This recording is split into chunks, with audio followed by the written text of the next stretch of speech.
Good morning, everyone, and thank you very much for joining me. This is the morning market review. It's Friday and it's the 11th of August. My name is Russell Shaw. I'm a senior market specialist at FXCM. My email address rshaw@fxcm.com. Just going to go ahead and bring up the high risk investment warning. I'm going to keep this on screen for a few moments.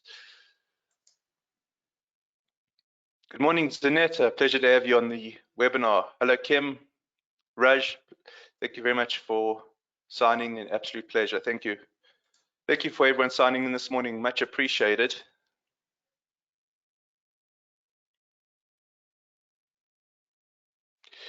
I'm going to just bring up our commentaries disclaimer, market commentaries disclaimer.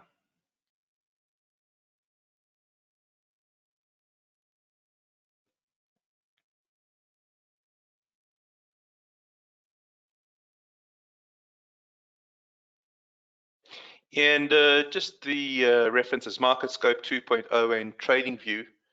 And what we'll do is we'll just bring up Market Scope first. I want to just run through oil with you this morning. And what we're taking a look at here is, okay, so we've gone all the way back to 2021. You can see that there is a trading range over here. Okay, and then what happens with oil is that the RSI dips below 50. Okay, and then shortly thereafter, the candlesticks go below the 30-week exponential moving average, and then the exponential moving average turns down. Okay, and then we have a fair period between July 2022 and July 2023, so about a year of a downtrend in the oil price. And there's a slight whipsaw. The whipsaw happens over here. Let's just change it at the red rectangle, where there is an announcement by OPEC Plus in Russia that they're cutting oil supplies back in the beginning of April. And there's sort of a gap up, a little bit of a push up here, but it's a whipsaw signal. How do we know it's a whipsaw signal? Well, at the time, it obviously would have been more difficult than looking back in hindsight, but the EMA never turns up. So we use the exponential moving average as a filter, and the direction of the exponential moving average in particular is the filter. So it never turns up. Now, what's happened subsequent to all of this is that the price has moved back above the 30-week exponential moving average, and the RSI has popped above 50. Now, the longer we stay above 50 here, the more momentum, bullish momentum there's going to be, the greater the support for oil prices, and the greater the chance of higher oil prices. You see, it stayed underneath 50 for almost the full year, and we've got the downtrend. Now we're looking to see if it's going to stay above 50. And what we can do is look at this in terms of peak and trough analysis. It's a little complex. I put the reference trough over here, and I put the reference peak over here. And then there's this line of support around $72. I'm using that whole line of support as the proverbial higher trough, okay? And we've just taken out this peak. We've just taken out the reference peak over here. So we actually have a higher peak over there, okay? We actually do have the higher peak now. Even if we pull back, the exponential moving average is up, which is the filter, right? So it does seem that we have the uptrend, and then a pullback potentially leads into the next impulse move up. Now, I'm going somewhere with this explanation. Just before sort of I make the point, I want to just go through to the UK oil monthly chart. And on the monthly chart, you can actually see the trend following indicators. This is the 5-month exponential moving average, is just about across the orange 10-month. Okay, it's converging, and the RSI is popping back above 50. It's popping back above 50, right? So we need to see if there's going to be a golden cross on the monthly chart. And if there is a golden cross on the monthly chart, we want to see if there is then a development of angle and separation in the exponential moving averages. And if we get that angle and separation, then there's that underlying momentum, and we're starting to trend, and oil prices will be moving up. So what's the big deal? What's the big deal about the high oil prices? Well, what's interesting is when we go now through to trading view, and what I've done here, this is United States headline inflation. This should have been updated. It should have ticked up slightly to, I think it's came out at 3.2 yesterday. But this hasn't updated, but it doesn't really matter. We can still make a point with the basic chart. So we've got the US inflation over here, and here it's coming down. This is actually I put US oil here instead of UK oil, but they typically follow each other. You can see the oil price moving up here. Well, as the oil price is moving up, the headline inflation is moving up. Here you can see that the oil price is moving down. Well, here the headline inflation is moving down. Now, oil is not the only component that makes up headline inflation, but it is an important component. And what I've got at the bottom here is the correlation coefficient between the headline inflation rate and the oil price, and it's at a robust 78%. And if we go back, if I press here all the data in 1 month intervals and we go back, you can see how strong the correlation is between headline inflation and oil. It tends to stay on the positive side and quite elevated on the positive side for extended periods. Okay, only 1, 2, 3, 4 does it show a negative correlation. So the idea here is generally there is a positive correlation between the oil price and headline inflation. So what's the big deal about that? Well, inflation is driving the markets at the moment. It's really driving monetary policy, and monetary policy is tending to drive the markets. So if we are getting an uptick in the oil price, that to me suggests that the Fed may have a fight on its hand in really bringing inflation down. And that is something that, hey, Mia, all right, got your notes there, all right. As long as you can follow now. The idea here is that I think the market is going to start becoming concerned if the oil price continues to move up, and we're seeing there's a potential golden cross on the monthly chart. We can see on the weekly chart that we have actually made the higher peak here. The RSI has popped above 50. So it's very interesting just to see how this dynamic is going to play out with the rest of the market. Let's just go through to the US dollar now. And I just want you guys to just recall this in the back of your mind, that inflation might be impacted by the higher oil prices. And what's interesting is that, well, let's do a top-down analysis with the US dollar. If we go through to the monthly chart, it's really flat. Okay, it's really flat. There doesn't seem to be much of a trend in terms of the monthly US dollar. It's the trend following indicators are actually just moving sideways. They lateral. You can see The RSI is on the positive side of 50, but it's right near 50. So we'll call it neutral just for the just because of the fact that we are moving in this sideways direction. But when we get down to the weekly, there is a downside bias. There's a downside bias. Why is there a downside bias? Because when we put in our peaks and troughs, we've got the lower peak followed by the lower trough. And now we're looking to see if there's going to be another lower peak here. You can see, I don't know if this is going to be a lower peak or not. I've still got it as LP question mark. Okay, it's still to see if there's a lower peak, and if we get the lower peak, do we get the next movement down? What we can do is we can actually move this there, so we can look for the reference candle reversal on this week's candle.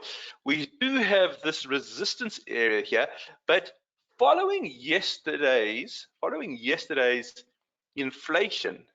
Okay, following yesterday's inflation, something remarkable happens in the way the price action actually takes place. And this makes the analysis, I think, different to the way it was yesterday. Take a look at this candle over here for the US dollar. Okay, this is a very, very odd candle. Now, in candle theory, it can be what's called a hanging man. Whether it is a hanging man or it's not a hanging man remains to be seen. I'm not a big fan of the theory behind the hanging man. I'll tell you why in a moment. But the idea behind the hanging man is that it appears at the top. It appears at the top of trends, and after that, there's some sort of pullback or reversal. I don't think that fits in with the sentiment of the candle. What happened with yesterday's candle? Let's just explore the sentiment there. It's fascinating. So I'm going to just put in a set of axes here. And what happened was there was an open. Okay, price opened, and then the initial inflation number hit, and there was this big sell down. Okay, and at this stage, I ask, who's in control here? Is it the dollar bulls or is it the dollar bears? And I think that you would agree with me. Well, this is the dollar bears are in control. So at the low of yesterday's candle, the dollar bears are in control, but that's the exact place that they lose control. And they lose control to the dollar bulls. And the dollar bulls push price up, and it actually closes higher than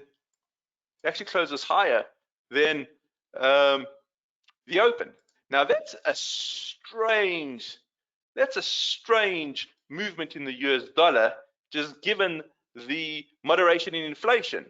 Okay, so what I think the market is telling us is that the low-hanging fruit has all been picked. Okay, the low-hanging fruit's all been picked. What I mean, the low-hanging fruit, all the parts of inflation that are sensitive and are responding to the interest rate hikes, that's all happened. It's now the sticky stuff and the fact that oil prices are starting to come up again. Well, it's suggesting that maybe there's still a fight on the Fed's hand, and I think that's by the US dollar yesterday. Very different reaction to what I would have expected, but that's what's happened. If we take a look at the euro, and we saw that the euro was looking quite positive yesterday, we've got opposite reaction. Got the opposite reaction yesterday. So in the euro, we're looking for a potential double bottom here. Okay, let me just show you the double bottom quickly. Okay, here's the left sort of part of the W, and here would be the right part of the W, something like that. But in order to get that right side of the W, in order to get it, so we've got the left side, we don't have the right side. What we need is price to effectively close above this reference candle here. We don't have it. Looked as if we were going to have that yesterday. It really looked as if we were going to have that, and then all of a sudden change in sentiment. Let's put our axes here.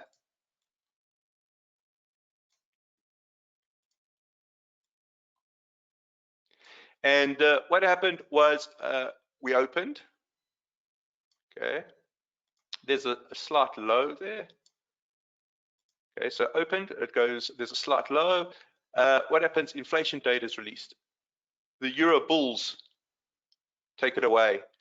At the height of this, who's in control? The bulls are in control, but that's where the bulls lose control. Who do they lose control to? To the Euro bears.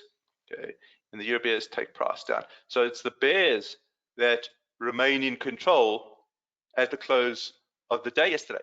So just to close off this discussion, let's go down to the hourly chart and we'll take a look at the hourly on the euro and we'll take a look at the hourly on the US dollar. Okay, so if we go down to the euro US dollar hourly chart here, remember that the bulls lost control. Well, if they lost control, then there could be some weakness if we get a dead cross. In other words, if the exponential moving averages start angling and separating to the downside. If we see the stochastic fall back into that 20 minus area, then I think the inflation story is starting to change up slightly. And why is it starting to change up? Because I think the low-hanging fruit's all been picked. So we want to just see if we get a dead cross here and if we get a bearish cross on the stochastic. So just be very aware of that. And if we go through to the US dollar, okay, here you can see this is where the bears lose control and the bulls take over. Well, if we get a golden cross over here and we get a bullish cross here back on the stochastic, then the strength that, remember, it was the bulls that showed strength at the close yesterday, then it's that strength that is potentially being used.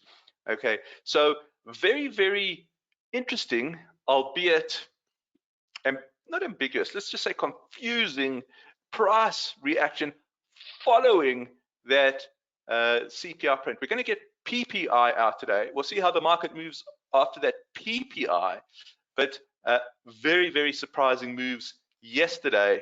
Okay, let us just keep an eye. Let us keep an eye on the price action for today. Zanetta just saying the central pivot holding the US dollar monthly chart. Kim just asking, in Forex, how significant is the overbought signal? Should one avoid going into a long or short at overbought or oversold? Which indicator, Kim? Are you looking at the stochastic? Are you looking at the stochastic or are you looking at the RSI? Because there's a difference. The RSI. Aha. If there is an overbought condition on the RSI, I'm just seeing if I missed one. If there is an overbought condition in the RSI, I would be cautious. The overbought condition and the oversold condition in the RSI, okay, is the fact that there could be a skew, and that skew suggests pullback. Okay.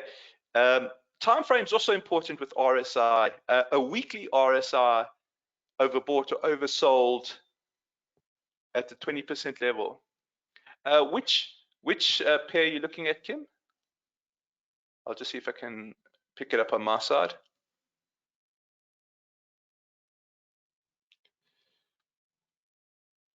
I would imagine it would be the euro US dollar if you're looking at the 20%.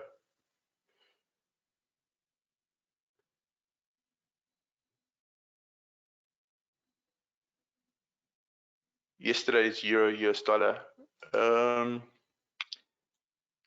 Are you looking at the daily? I don't see it at the 20 minus. Let me just go down to the hourly.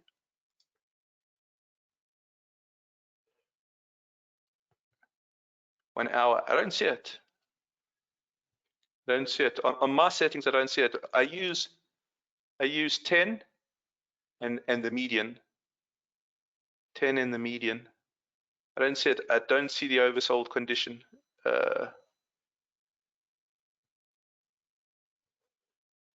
I tell you what, can you take a screenshot and just send it to me? And I'm happy to correspond via email. Just if you can just take a screenshot for me and email me, I'll take a look. Would that be okay? Okay. Mia is just asking, what's the difference between the stochastic and RSI? So the answer to that, Mia, is there's a big difference. The stochastic actually does not have an oversold, overbought condition. The mathematics doesn't make provision for oversold, overbought condition. I know there are some textbooks which suggest that over 70 or 80 is overbought, below 30 or 20 is oversold. Can't be. If you look at the formula, it can't be. It's effectively showing when momentum is stronger or when it is shorter. The last thing you want to be doing is shorting into strong momentum or going long into strong momentum to the downside. So the RSI overbought, oversold, that is very well captured in the formula, not so in the stochastic. Does that help?